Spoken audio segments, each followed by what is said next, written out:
happy 4th of July. Yeah. Well, almost. Couple days early. Pre 4th of July. We've got, you can't see our decorations. We got our American flag gear up. We're getting ready for that in Lincoln, Nebraska. It's already started. There's fireworks all over the place. It's not legal till tomorrow. It's not legal yet. But anyway, thanks for joining us. We're back. It's first Wednesday of the month. Hopefully, you guys enjoy. If you're not watching it on the 4th of July, go get a drink. It's time for patriotic drinks. Dave's got the PBR, which PBR. You can't get more American than PBR on the 4th of July. This is Smirnoff Ice, red, white, and berry. It's a blue drink. It's, as I told Ann, it is drinkable. But beyond that, that's about all it is drinkable. But anyway, it's red, white, and blue, so it's festive. So we're there. And what do you got? I got a local brewery, berry lemon sour. Sour, So very un-American. No, very. it's still red. It's local. It's local. Ish. So I'll take it. And Jason's got something. Grapefruit lemonade. Grapefruit lemonade, like. That's what it is. Lemonade, 4th of July. That works. Spike lemonade. I've been drinking it all day, actually. Not really. Not till noon. But we want to talk today about generally fitness and PRI concepts in the gym and that sort of thing. If you got questions for us and you're out there, throw them in the chat. Let us know what your questions are. We are not strength specialists, so I just wanted to put that out there. Like we don't work in a weight room, right? We try to get you back there if you can, right? Or get you there safely if you do. But a lot of our patients, that's what they wanted. In fact, my last patient I just saw is back to see me. He said, I was doing great, and then I went to the weight room and I started to work out, and then everything started to fall apart. So that was like, well, you should watch our stream in about an hour, because he needs to learn how to take what he learned. So I went back to my PT, and now I feel good again, but I need to get back to the gym. Or should I get back to the gym? And when would that go? So I thought it would maybe be good to just kind of talk about why we even care to get people ready to go back to the gym, and how does what we do integrate with the gym? Like, what are these? What things about PRI? So we do postural restoration. If you guys don't know, if you're just finding us, we use postural restoration concepts, postural restoration science, and what about that is important to think about when you go to the gym, or is it just a matter of, hey, once you graduate, you just go do whatever you want? I think for me, I know we're going to talk about triplanar movement and that, but a lot of the things that I think about with people are, I always have a couple basic rules. Is try to minimize activities where you're going into back extension. Yeah. And I always tell people try to avoid stretching hamstrings. If you feel like you have to stretch hamstrings, the overwhelming majority of the time is you don't need to stretch your hamstrings. Yeah. There's another issue going on. And that puts you at risk then when you do certain activities, especially in one plane of motion. Yeah. So that triplanar movement, I think, it's a big concept in PRI that we say we want triplanar movement. And when you go to the gym, most of the time it's not. Right. So those two things kind of are at odds. How do we integrate that? And anything else you think about just in terms of big picture things that we think about in PRI that would be meaningful if you were going to go to a gym and either do a kickboxing workout or lift weights? Yeah, my patients that come through and see me when they want to go back, I usually, if you think about most people, unless as we're getting older, they don't warm up. They don't do any prep work. So I usually give them one exercise. Let's just make sure you start off in a good position to start off with. Go work out when they've hit that point, and stuff like that. But then all activities that you're going to do, extension is there. Okay, extension is not a bad thing. Right? It's this rap that extension is a bad thing. All this other stuff. But I always talk at the end. You got to go back and pick. Here's one other exercise. Make sure you can get out of it. Those are two big things that I always talk to people in regards So, with so that. warm up and cool down. It's like it's definitely a thing that we should talk about. Jason, you've been around a long time doing strength stuff. I don't make it sound bad. Old. You're old. You're around. old. You're back when they were lifting just rocks for no. But being in that strength world, I mean, I think all of us, you do. So what? The biggest thing that people should remember is what in any weight room you go into, whether it be machines or free weights or whatever, we're always doing both sides. So we get the mentality that we're always working the right and the left. Or from a pure eye perspective, there's some things you might have to work more on the left than on the right. And so there's things that you can implement in the weight room that we do from a pure eye perspective that you can actually take into the weight room. You might want to work your left hamstring more than your right hamstring. You want to maybe work your left abs more than your right abs. You might want to work your right glutes more than your left glutes. So there's things, I think the biggest thing is how the things that patients struggle with is how to implement that in the weight room and how do they carry that over in the weight room, because they're not going to be doing pure exercise for the rest of their life. Our goal is to get them to do stuff in the gym to get some carryover. And it's not like they have to do PRI exercises, but as long as you're, the other thing is too, is the planes that we're, talking about. If you go into any weight room, whether it be Japan, LA, New York, everything's front to back. And so we're always trying to work side to side in rotation, but you can't go to the side to side in rotation until you get the front to back established. And so the vast majority of almost all weightlifting is in the sagittal plane or the front to back. Right. So the big things I wrote down that I thought were like just big picture PRI concepts, that things that we treat as a PT that we want to make sure that we're maintaining. And you guys hit them. One was that general concept of asymmetry. Right? Your right side and your left side are not the same. So we see people when that becomes such a big deal that they have problems because of it, right? Just because you're out of pain doesn't mean you still have the same amount of strength on one side or the other. You're always going to have asymmetry. It's inherent.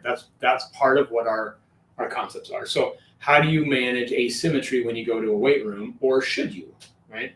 So that would be a big thing. Breathing is a thing that we really harp on a lot, right? Which we've talked about extension and flexion, which is breathing, right? And or the ability to manage pressure when you go under load. So if you have a difficult time with managing your breathing, managing pressure under load is going to be a problem. And if you want to weight lift, you should probably manage pressure under load. So those are things.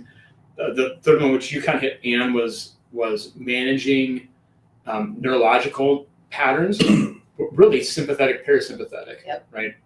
Which is, so that's a cool down, or before you get into a position, before you go work out, make sure your body's ready for it. Right? Are you managing your neurologic system? Are you in a situation where you can handle it? And then when you're done, can you get out of it? Right? So cool down, warm up. How do you manage autonomic tension? Right? Which we can talk a little bit about that. And then that triplanar movement. Right? We're really big into triplanar movement. So I thought we could just spend maybe a little time talking about those four things, and you guys can hit them because they're smart. And we didn't even plan. So I probably should have said this in the intro. Hopefully people don't come in this thinking like we have a pre-planned thing. We want to have fun. This is us talking. We intentionally didn't want to plan a whole lot about this, so we can just talk. And you guys are privy to our talk about just what we would think about. So I wrote down I have 6 things, but I just wanted to make sure that we have just a fun discussion. And then if you guys have questions about any of it, then let us know. So I want people to know this is not like us lecturing. We have all the answers.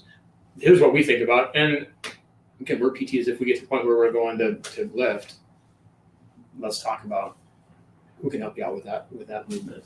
Well, so I think one of the things that I have a few thoughts going through my head as we talk about some things and the imbalances and left versus right. Even when we think we're doing some of those things to keep balance, we're on pieces of equipment that you think are going to balance you out. One that I think of all the time is an elliptical machine where you're up. I always find it interesting if you go to our elliptical machine and you look at the track. There's a left track and a right track, and you look at where the weight is being dispersed. You can tell all the paint's wore off of the right side. Even on a device that people think is this is going to keep me balanced. We still have a strong tendency to be loaded over on that right leg, and I never cease to be amazed by how the paint is all gone on the right side and it's all there on the left. We've talked about that. Should we keep the elliptical machine? The only thing I use the elliptical machine for is for that. I have people come over and look at the right track and the left track and say, see, even this has got it's an old elliptical machine. We have this ancient elliptical machine. I don't even think the incline works. I don't think it works either. Like it's but it's got worn right track and not on the left track. So And here we are trying to teach people how to get on that left side, and we ourselves try to be aware of it, and all of us that use it, we have that strong tendency so if you didn't have a thought about how you would manage asymmetry in the weight room, would that impact your weight training? So say you just went in and said, I'm just going to go in and I'm just going to work out. How would just general asymmetry impact? Like, why would we even care? Why not just go bench press? I mean, I don't know. I think, you're going to have, you're never going to get around asymmetry. You're always going to have asymmetry. I think. So why do we even care? I think the biggest thing that I try to tell patients too is what position are you starting from? So, Ann said that we get the bad rap of, extension. You're going to go into extension regardless. You're not going to tell an athlete that they can't go into extension. But if you're already starting in a state of extension, so it goes back to our 3 Ps or 3 Rs and all that. Look it up. It's on the web. I think the big thing is what position are you starting from? If you're starting in a state of extension, doing more extension isn't going to help you. You're going to cause yourself more grief. The other big kicker that I kind of get a kick out of, and I don't know how you guys feel about this, but the word corrective exercise, it annoys me to no end, because why, people go work out, but they got to do 15 or 20 minutes worth of corrective exercise. Correctives. Well, if you did something correct from the get-go, you wouldn't have to correct something. So that's why I'm saying, if you know the position, if we do a good job as a PT instructing our patients and understanding what position they should be in or what they should be getting out of, I think that's the big take-home message, because you're not going to find a machine, or it's going to be hard for people to, unless you have a personal trainer there right by you, instructing you how to do push-pull or doing some other kind of activity. I mean, that's just and that's even, you talk about the machines. Yeah. Like, you can't. Machines are not made for everybody. It's like chairs. They're made for people who are 5'7". Like, so most machines don't fit people. Right. Like, I always tell my patients, like, it's fine. Like, especially you're starting out, like, you're trying to get in shape. Sure, you feel more comfortable with it, fine, but you got to find your butt bones. You got to make sure you're feeling these things as you do these activities, because they don't feel comfortable using dumbbells. Like, I don't want you to get hurt. I'd rather you move, but let's be aware of what position you're in. Can you help minimize potentially hurting yourself? So that's a good point. Do you guys prefer machines over dumbbells, or when would you prefer a machine over a dumbbell, or a dumbbell over a machine? Did you have a strong opinion? Oh boy, you spent years in the weight room too, by the way. It's different than the typical PRI minded person. I used to power lift, and so I loved the barbells, and and dumbbells were fun as well. But when people ask me, well, can I squat? Can I put a barbell on my shoulder? One of the rules that I always have is you have to be able to do a full functional squat, a PRI squat. So in other words, you're going to be standing. I don't know if I have the room to do it, but I want you to be able to round your back and reach towards the floor and get into a full squat and be able to sit there, because if you put a barbell on your shoulder, you're going to go into extension, which, again, extension is not a bad thing. But if that's where you live and you can't get out of that, then I don't know that you should be doing that all the time. But if you have the ability to get into a full squat, that means you also have the ability to turn muscles off. That's an anti-extension position. Right. That's the ultimate, not extended position. Right. Yep. Yeah. So for me personally, I get the feeling of, well, I don't want to do a machine. I like the power. I like the iron. But I also realize I've got to be able. I can't live in this world where I'm always only working in this plane. If people want to, but I think what I'm hearing is it depends on where you're at before you start lifting. Right. Which again, that is our role, to make sure people are in a good position before they go lift. Right.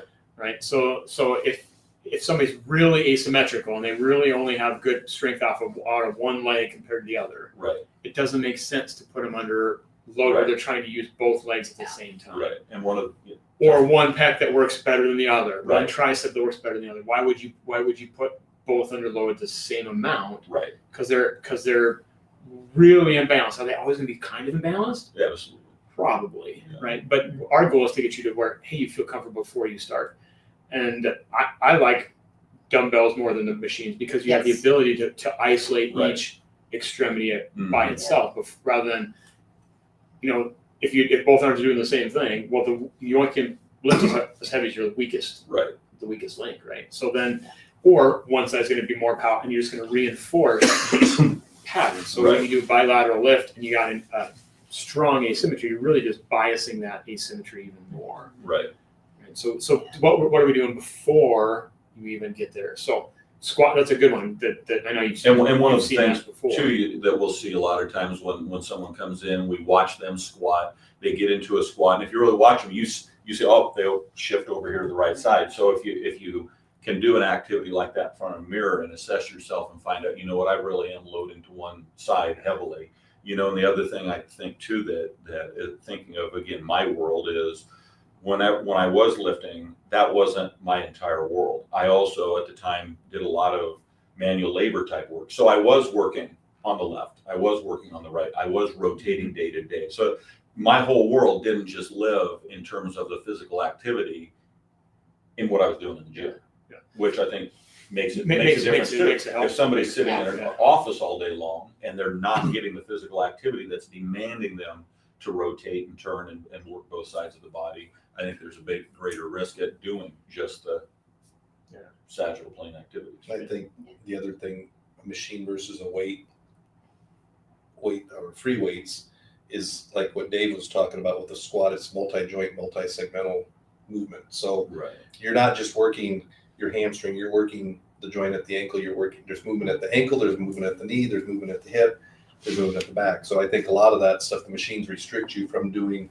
multi-joint movements. And I think the biggest thing too is, open chain versus closed chain. Open chains means you're not really using the floor. It's just where closed chains you're using the ground. I think a lot of times, there's a lot of closed chain for the lower extremities because you're using the floor, but there's not a lot of closed chain for the upper extremities. So I think just from a PRI concept, if we could implement things like something as simply as crawling on the floor using your arms to crawl versus lifting a weight, you're going to probably get more out of crawling per se than using a weight. So there's other things, things that we don't really think about because there's a machine. Well, this machine does this or it's supposed to do this, but that doesn't mean there's other ways you can do it. The purpose of the machine is to isolate a specific muscle in a specific range of motion. That's the point of a machine.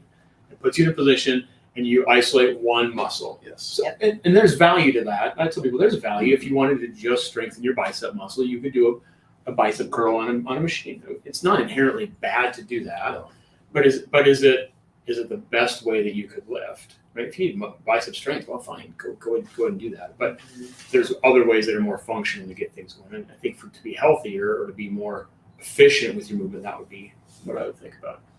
You said one thing you look at is make a squat before you lift. Right.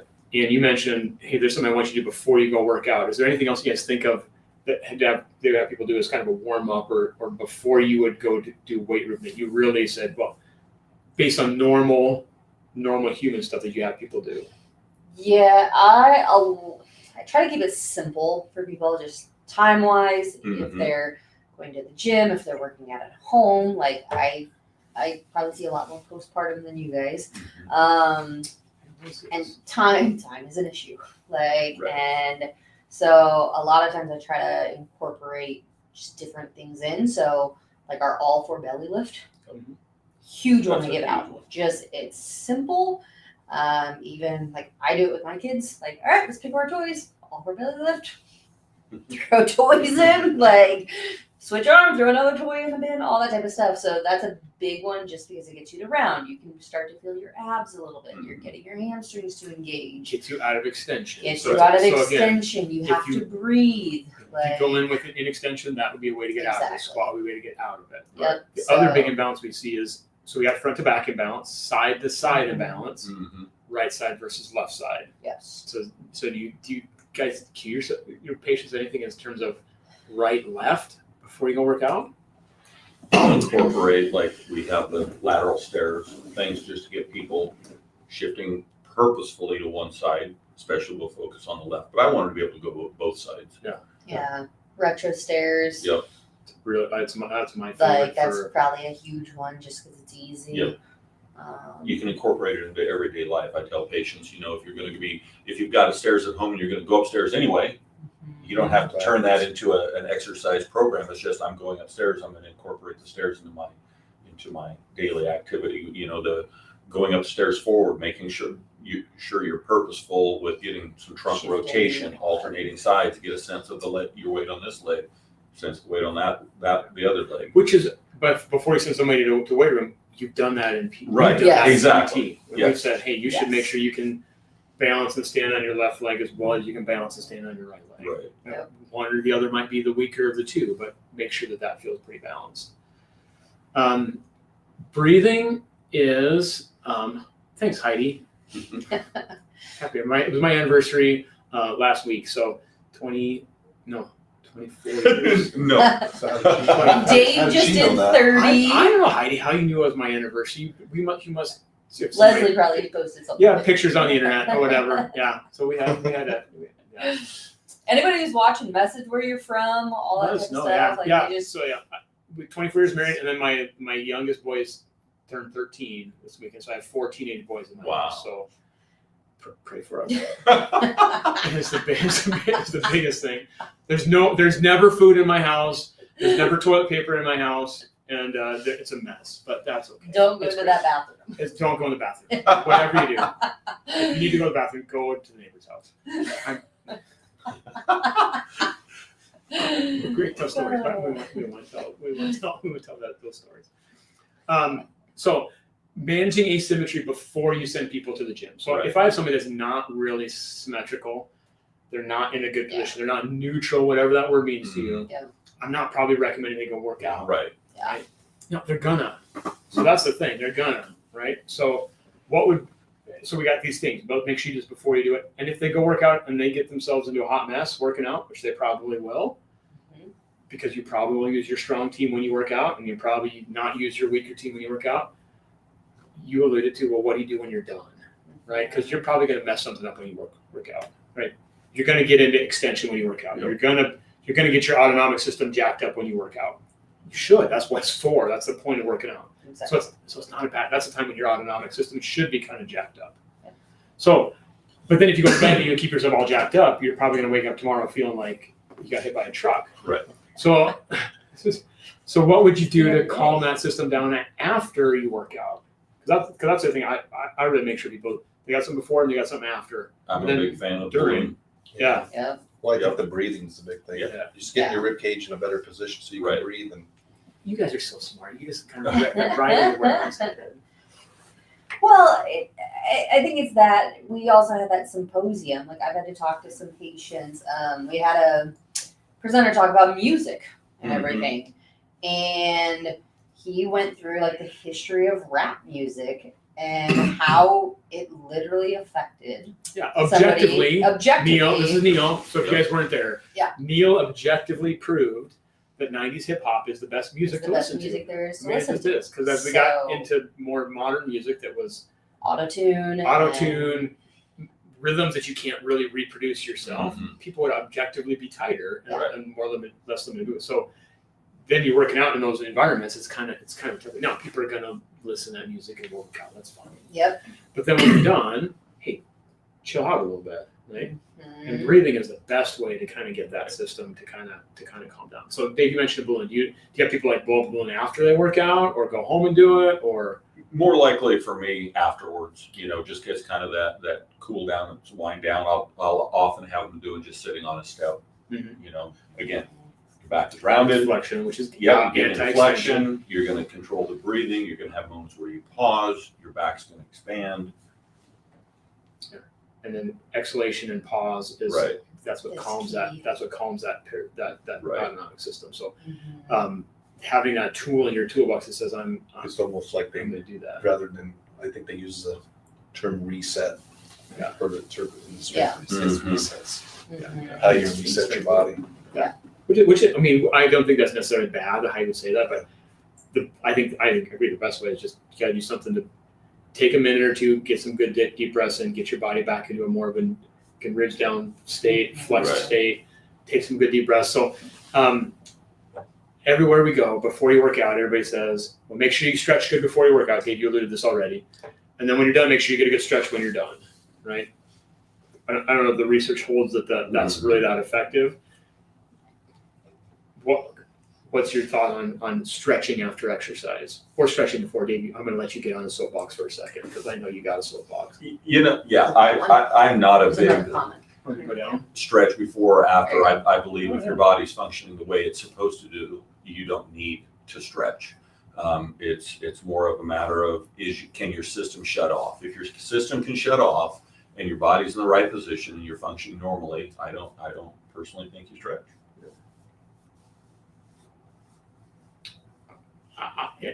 I'm not anti-stretching, but to stretch to get more bendy Right. doesn't really work. If it feels good to stretch after you work out because you're a little sore because you stretch, fine. And are you going to an extreme? That's the No, other but you don't thing, go to too. stretch just to kind of move, You know, to kind if of get things going. If your goal is to palm the floor, we can. Yeah, so talk about why stretching to get bendy is not why I would have people Right. stretch. I like when I'm done with workout, I'll just lay somewhere, get in a position, usually rotation.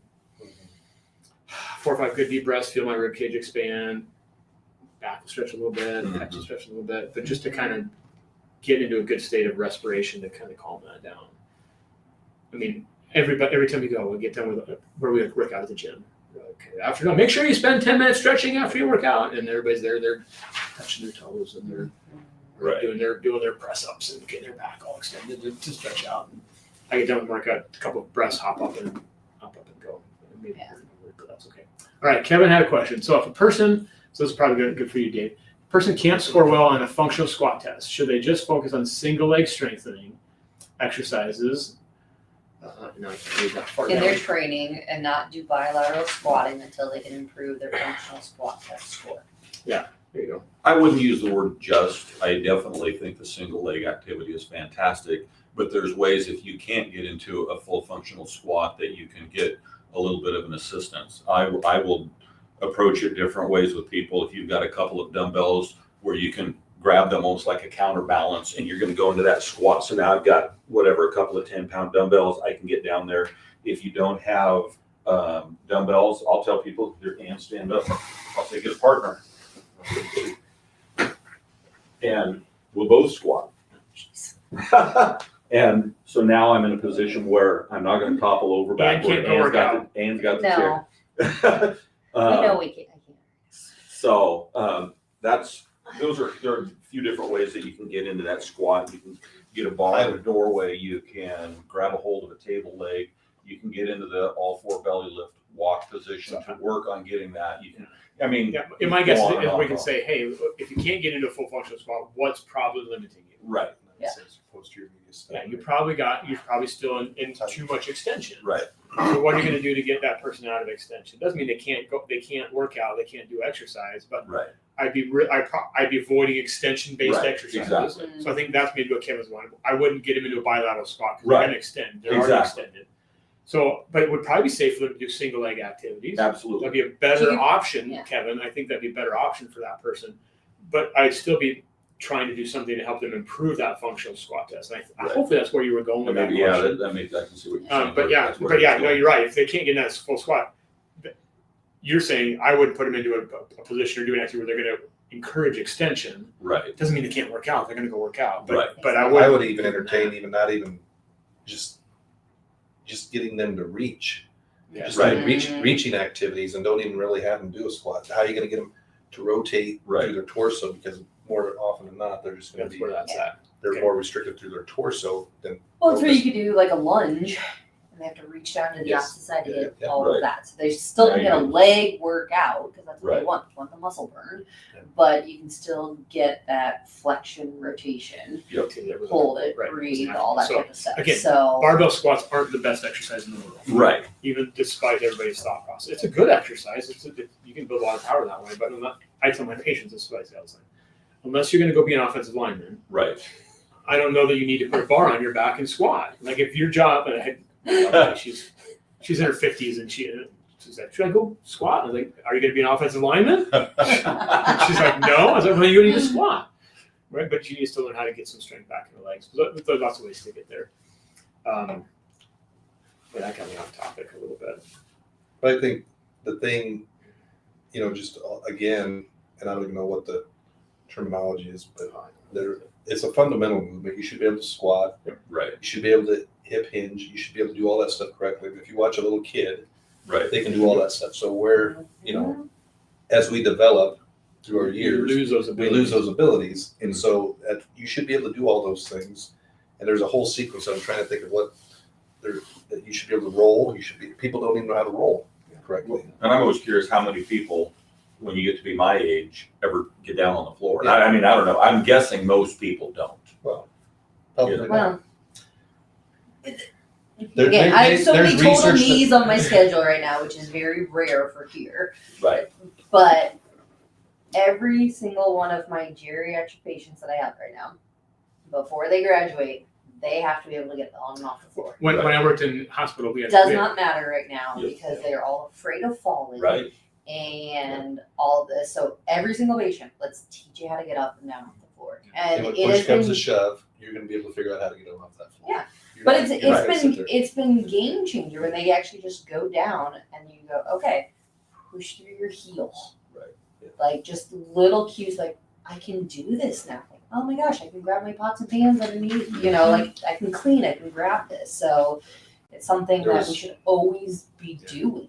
There was natural Uh, research, I don't know, it's been several years back, but how people are trained, like athletes are trained not to fall. Like you're not supposed to get tackled, so you're always supposed to get. So there's a higher risk for injuries because they don't know how to actually fall. or get tackled properly because they tense up. And as they tense up, then they have more ACL injuries or ankle sprains or whatever because they don't know how to forgive themselves, I guess. That's When I worked in a hospital, I worked in an inpatient rehab for a while. And every patient before they left rehab, before they graduated rehab, had to get down on the ground and get back up again. Like that was a discharge goal before you could go home from inpatient rehab. If you had a stroke, if you had whatever you had to get down on the ground and get back up again. That was just like standard of care, because there's some other research that says that you can actually predict longevity of individuals better by their ability to get off the down and up from the ground than you can by looking at their blood tests or their anything. That's a better predictor of overall health. That and grip strength. Can you get down the ground and keep back up again? How many steps does it take you to get down and up from the ground? If you have to crawl around, well, then you're probably Right. you need to work on. So it's a really great skill to make sure people can do. So I think you're right. Which makes you have to be able to squat. Right. You have to be able to flex. You have to be able to roll. You have to be able to rotate to get. So that's kind of off topic a little bit. All right, we got some other We got some questions. questions going. There's a Yes, I have people- one up from Yeah, Rachel. Rachel goes through that. My runners always have to implement something before and after to reestablish neutral. Good. Before and after is great. I feel like I'm competing against people's runs and workouts. Runners, especially, Rachel, I know you know this. Whole different ballgame. Every time you go to a race, I have kids in track and cross country. As soon as they get done running, Right. like I went to cross country, it was middle school cross country. Right. So the track coach is like the social studies teacher, right? He doesn't know anything. But every time everybody would get done, not that social studies don't know how to run. I don't should say that. But I mean, he's not a coach, right? Yeah. Right. The kids would get done and they'd all and they'd come up to him like, no, hands on your head and walk around. And these poor kids are walking around with their hands on their head and they pass out. They don't pass out, but that recovery position in extension, and there's good research on that too. it's the universal surrendering position is what they call it. Yeah, means I'm just gonna I go know. down. I'm done. But this is the Michael Jordan recovery position, and if you saw Michael Jordan or Kobe Bryant, they were always here. Yeah. And that's how they recovered, by getting their diaphragm in a good position and getting their breath work back, that kind of thing. Anyway, so Rachel, awesome. I love that you do that. That's great. What's Cameron have to say here? What's your opinion on sport mouth guards? I know Pierre doesn't recommend wearing dental orthotics that restrict the cranium, but mostly all mouth guards are designed for the upper teeth. So that kind of You could jumps us flip it down, upside down, into a mandibular. Obviously, especially if you're talking football, the point is we're trying to protect the teeth, but we're also trying to protect the head from impact. And I don't know if he's talking about, I know if he's talking about the mouth guards, like the Under Armour mouth guards and stuff. Yeah. That was, So there for a while there was one Right. you could wear. they for could the wear it, it's supposed to performance. make you lift more. And Right. So I don't know, maybe Cameron, maybe clarify what kind of mouth guard you're talking about. The ones like Steph Curry wears one when he plays, and there is, I think, pretty decent research that if you get hit in the head and you have a mouth guard in, it protects you from concussion. So that it's there for a different reason than what we would recommend for PRI, is having a mouth guard in there to help you with, sensing your teeth differently so you can move better. So it's a different kind of ball game. Hopefully somebody's in a good position where putting a mouth guard in doesn't lock them up. If they're really that dentally driven, we have to have that discussion of what's the best way to do that. Right? I don't know if that's Yeah. if that I think helps out. if you're So trying to Cameron, if you have reference other that for questions, let me know. stability, then I think. But those are there for, for I know, if you watch Steph Curry play, like he's got that mouth guard, but he's playing with it, he's chewing it, he's flipping it in and out. His tongue's going side to side, his jaw's going side to side. He has as good of a crossover with his tongue as he does with his ball. So he's got really good pterygoid function. We talked about it last month. If you didn't watch it, watch last month. Because he's got that mouth guard in his mouth, and it's not even protecting his teeth. It's just there that he's chewing on it. So there's lots of reasons why you would have it there, but it's a different reason why we would have that versus a PRI mouth guard, that sort of thing. All right, could you discuss the flawed idea? Dancers learn how to fall when they start working with partners. Well, good. Methodized from the poor glute efficiencies from tight hip flexors, and that someone should stretch their hip flexors before doing glute training. Could you discuss the flawed idea? Well, of course, it's a flawed idea. That's from Kevin. The tight hip flexors limit glute activity. No, I think they're looking at the same thing. They're just coming with a different conclusion. Right. Yes. You got thoughts on that? Anybody like? Well, it's a lower cross syndrome kind of thought process. Yeah. So, which is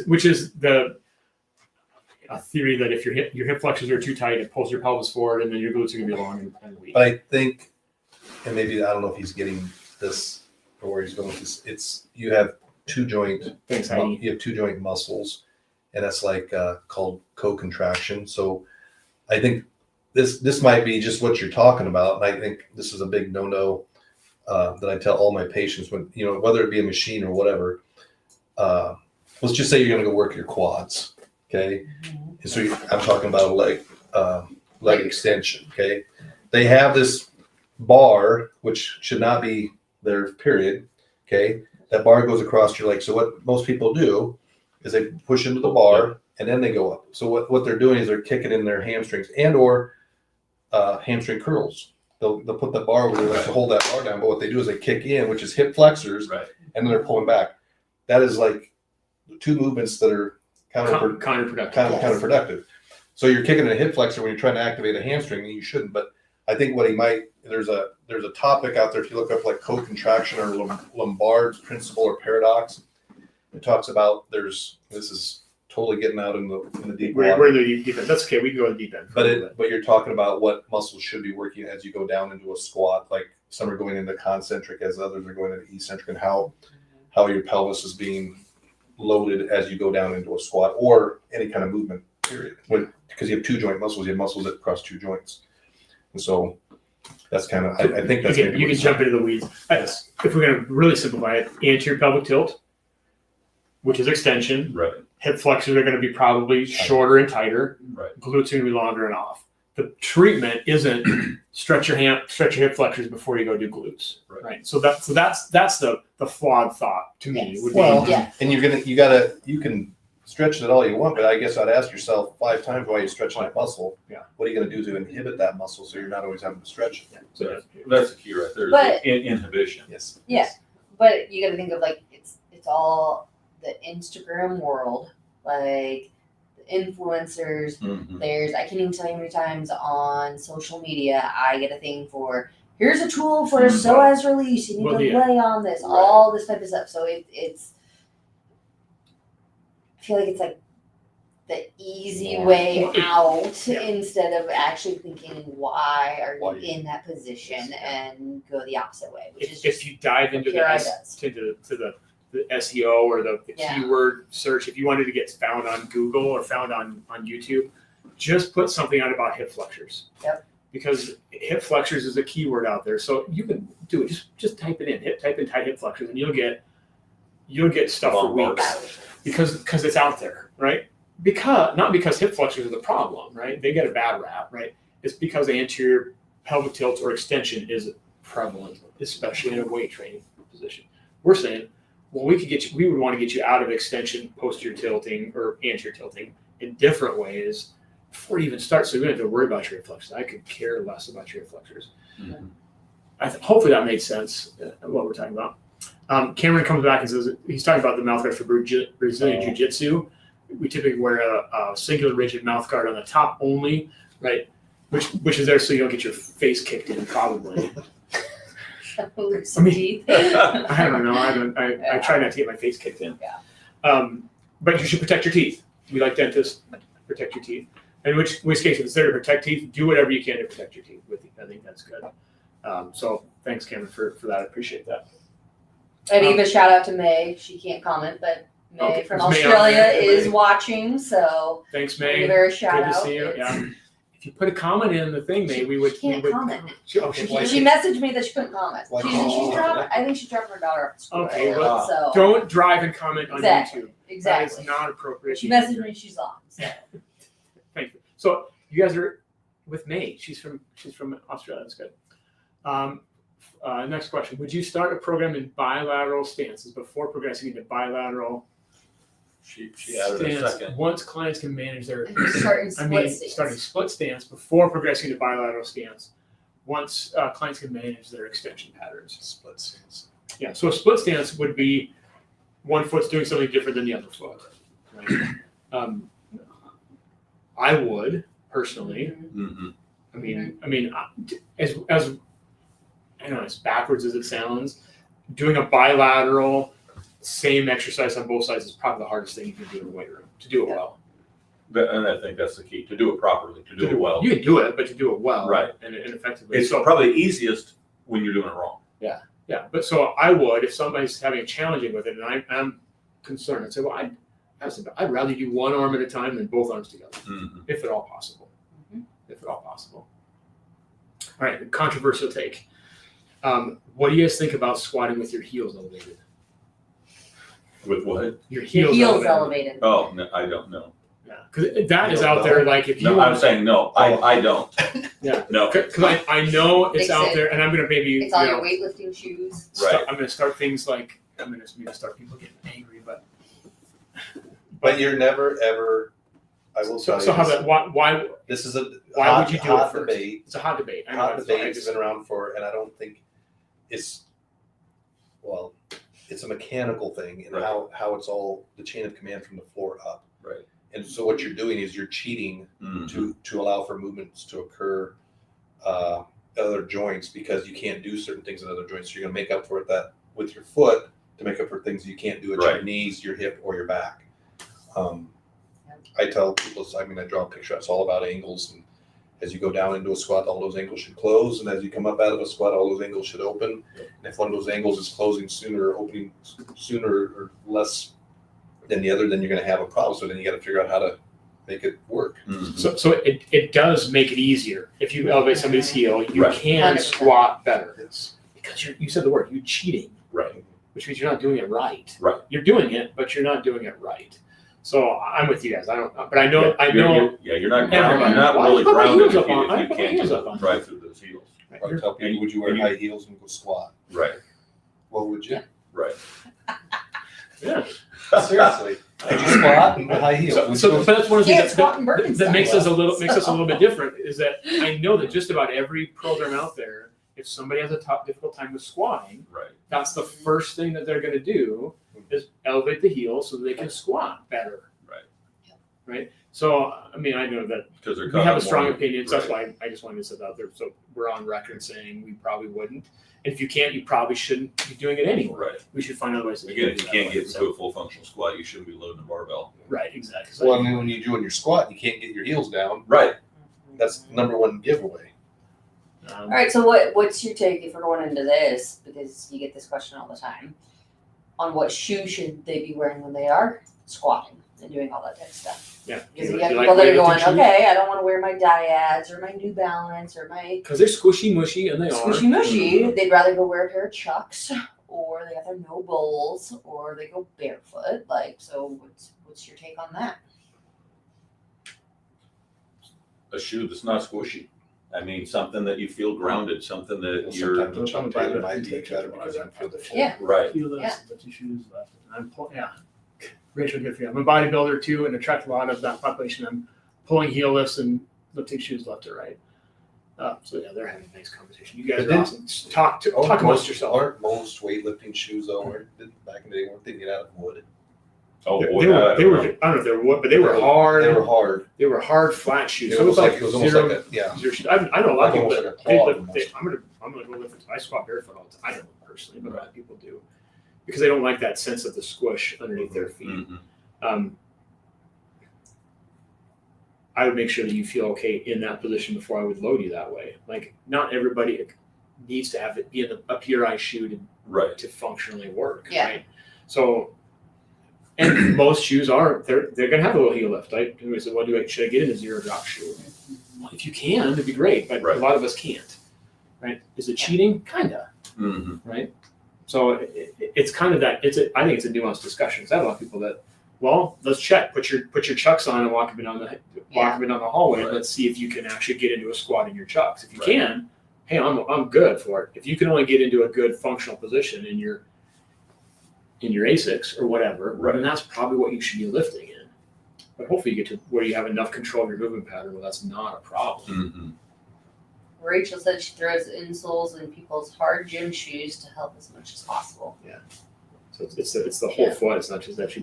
But and I get if you were squat, Dave, you've done it. I've never done it. If you're squat 300, right, and you've got a really soft foamy shoe underneath your foot. I've never done that in a soft. You wouldn't. It's always been in a shoe that's. You would want a firm shoe. But I also right? always joke with my patients. I always say I'm that jerk that can wear any shoe and I'm neutral. Yeah, so it's fine, safe for you to do that one. Right. But if you need a shoe and you're that unstable that your shoe is really driving your program, you probably Right. should be loading 300 pounds on your Right. bike.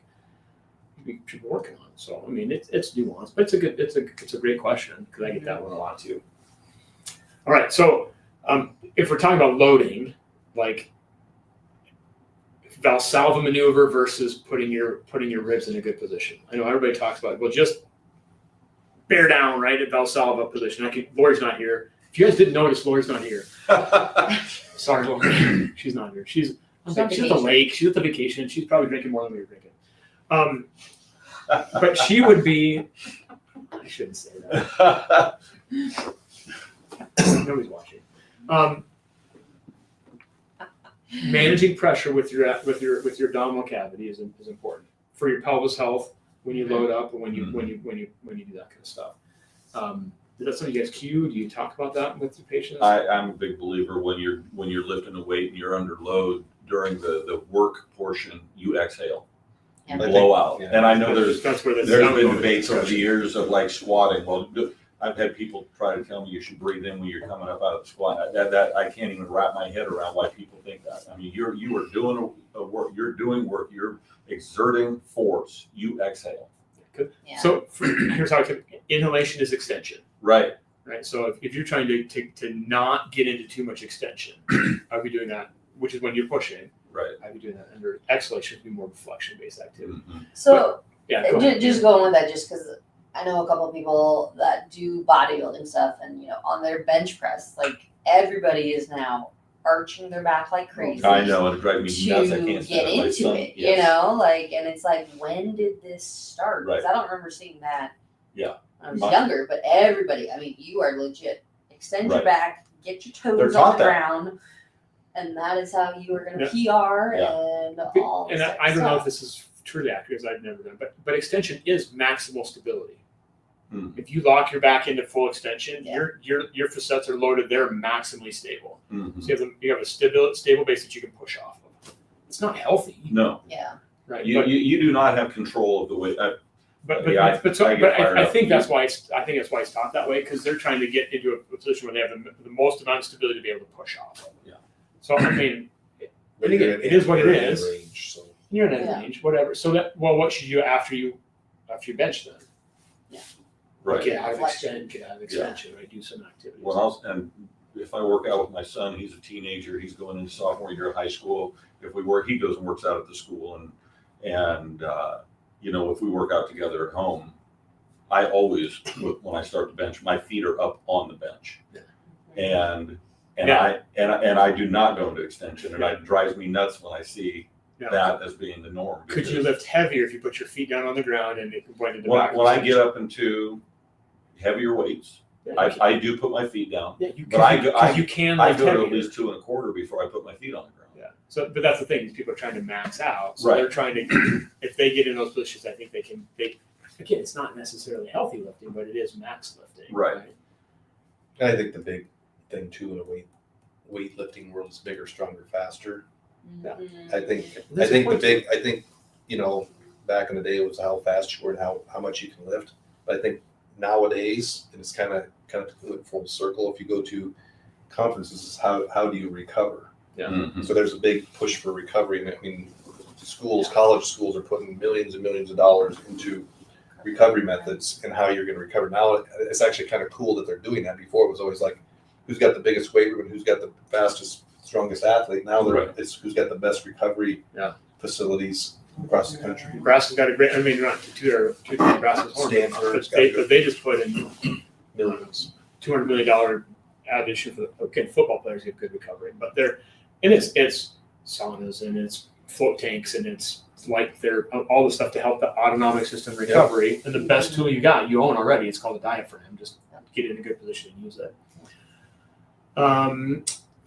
Flow, so they give clients alternating chest presses and hip lying and a neutral pelvis and rib cage, which we learned from you. Which is, I mean, for normal humans, not power lifters, you're going to get more out of doing that kind of an activity than you are trying to bench press and back extension, right? Mm-hmm. So the question is, why the hell are you even doing it? Right? So I love that. Kevin had something about, is there any time, if there's time, and we can make time, that Jason could share the response from his presentation on FAI. So Jason is just presented at the National Athletic Trainers Association conference, which is people that are in weight rooms and treating athletes on hip impingement and position of your hips and how that impacts, which could be extension, it could be asymmetry, the things that we're talking about just in general, but how you manage that with athletes. So maybe just give people just a quick. I think there was a couple. How that went, how it was received amongst that, because we're trying to teach that those people how do we the big take home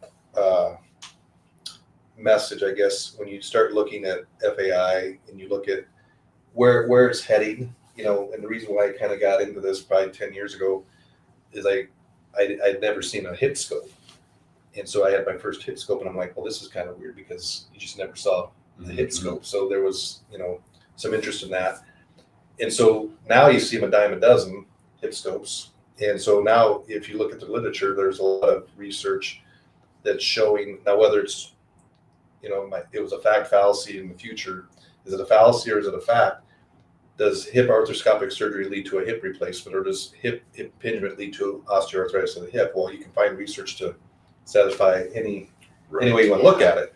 But the vast majority of, like, there was a couple people that went up to the podium or to the microphone after the presentation was asking that they had done PRI, and some of these people had done PRI activities, but they saved themselves 2 or 3 years of athletic competition because they were doing PRI activities. They still had a torn labrum or they had hip impingement, but they had hip surgery after, call it preventative PRI activities or things that got them in a better position. And then on top of it, they commented that their rehab went so much faster after having surgery because they already had the position, they were in the right position, or they were in a better position to do the activity. So they had all the necessary muscles activated to do the activities. But I don't know what else you want. I mean, I know the presentation is going to be on the PRI website, I think. It might even be on the slides are on there, but there's just a lot of new research on where things are heading. I mean, I think they're anticipating it's just crazy when you look at the research that and a lot of it's the baby boomers that by 2030, I think there's going to be like close to 1.5 million hip replace in 2030, where in the early 2000s, there was only about 150,000 hips replaced in the United States. So if you do the math, that's almost 10-fold, or is that or 100-fold? but It's too late for that. too many. So, Yeah. So yeah, and they can do it now easier and whatever. And so but I mean, it's not to say that surgery isn't warranted, but I think a lot of it is, there's a lot of it going on. And the big thing too is you go get, radiological findings. Like 2/3 of the people that walk this earth will have radiological findings that suggest hip impingement or a labral tear or something like that. So it just gives someone else a reason to do a surgery. So, and there's a lot of other factors, insurance, and if you can avoid surgery. Sometimes you have to have surgery, but like I said, if you can do some of these activities prior to having surgery or even after surgery. So just again, a general PRI concept. Let's get you in a good position before you do it. Yes. An activity, whether that's surgery, whether that's go lift heavy in the weight room, whether that's go through orthodontia. We talked about that last time. Let's make sure you have a good position established first, and then do what you can and maintain it. So I mean, that's just having that forethought is kind of what we're looking at. Cameron's last comment, maybe hit on this a little bit before we finish up here, is for low to moderate training, most people attempt to nasal breathe during workload. I'm curious. Should most people attempt to nasal breathe during workout? I'm curious if mouth breathing limits athletic performance. Anybody have strong opinions? I mean, to me, I think low to moderate. You should. I think that's the main right word. Yeah. I would tell people, I mean, if you're doing any kind of exercise, you're going to increase your respiratory rate, period. And so I think it's one more thing for someone to think about. And my fear is when people breathe in with their nose, they over inhale, and so over especially under demand when their heart rate's going up and they're trying to really get it. So I would probably, it depends on how you breathe. I mean, how much challenge you're going to mouth breathe if you at some point in time when you're putting a load on a demand, when the demand goes up, you will more about because you have to. Yes. Right. So at that point, during the activity, mouth breathing isn't inherently wrong. Right. The question is, how would you recover after you did your activity? Right. And at that point, if somebody's still mouth breathing, I would say pure slip breathing. Yeah. To limit to help exhale to get ribs down and engage your abs. Yeah, engage your abs. Right. So that there's ways, but it's not necessarily during that. Somebody's going to go run a mile, they're going to mouth breathe because your demand is up. But when you're done, how quick can you get back? Can you get out to a more appropriate mode? So I think the bigger issue is that somebody's mouth breathing at rest. Right. How good is it for them? That's not good. That's not good. Yeah. So we know that's not good. So that would be what we say. So mouth breathing is not a bad thing. It's just a matter of when and where. So kind of goes back to the flexion extension thing. Yeah. You're gonna extend your mouth during moderate to high intensity. You're going to be extension. You're going to be breathing heavy. You're definitely the higher. Low.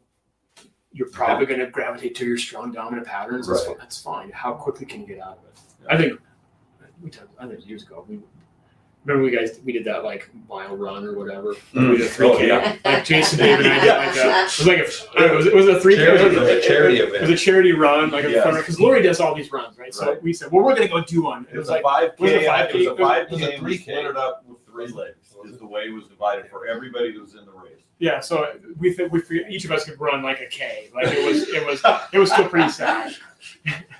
We did it, right? That was a long time ago. That was a long time ago.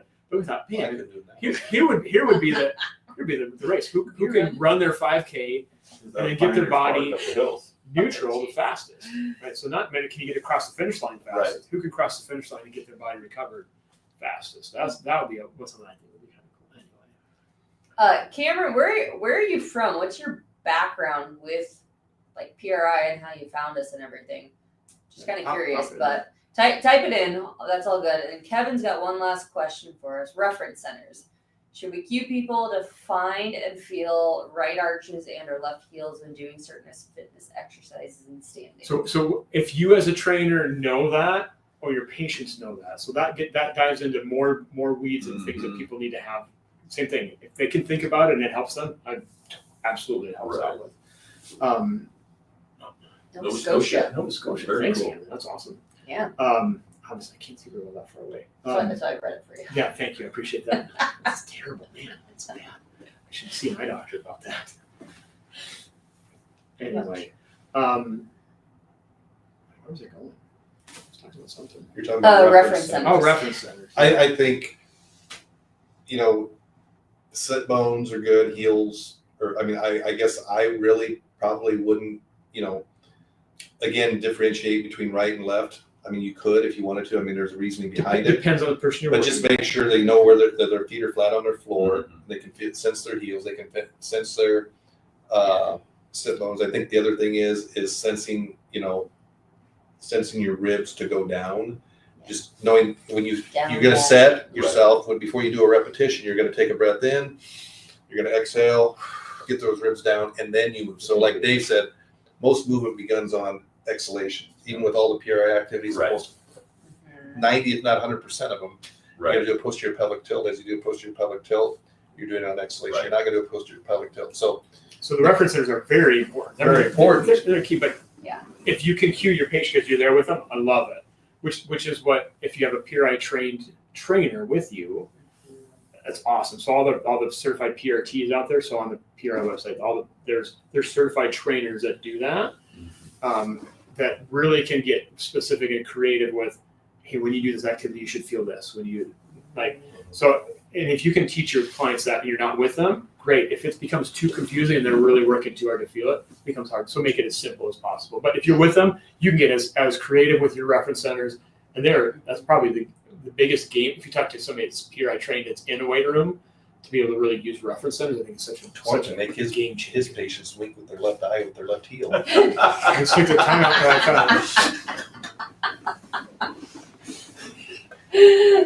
time. Reference centers, full pair program. Yes. So you guys are all good. Thanks for all those comments. Cameron's just been following through. I learning lots. Cameron, thanks for following us. Hopefully you get information out of us. We're open to help you build you guys up. Yeah. If you have questions, send us What do we do next send month? us messages. We haven't decided yet. I've got two There's something thoughts. they want. Yeah, if you guys have ideas that you want us to talk about, throw them out there. The two things that I have kind of on my kind of radar is concussions, because I know we can bring in some people and talk about concussion management. And we're going to be getting into football season. That's maybe a couple months down the road until we get into football, and that's a big thing. August. Or I know Steve, the eye doctor, wants to sit down and chat about vision. So we can talk about. We talked dentistry last week. Maybe we can talk about vision. So if people have ideas of things you want us to talk about, certainly let us email us, comment on this video if you have it. Comment whatever, and we'll talk about anything, obviously. So if you're here late, like if you're watching this on replay, comment questions in the comments, and then we'll answer. Like this will be on YouTube. We'll answer those questions, and if it comes with things that we want to talk about later, we'll absolutely do it. So. I don't know. I think that worked out pretty well. Yep. Any last minute thoughts you guys have? Just weight room stuff. We killed it. Yeah, we're good. Killed. All right. Thanks, guys. Thanks for joining us, guys. We'll see you next month, Tuesday. No, Tuesday. Wednesday. First Wednesday. First Wednesday of the month. You go on vacation and now you don't even know when we do. First Wednesday of the month. We'll see you next month, guys. Take care. Bye. Bye, guys. And hit the button twice. One more.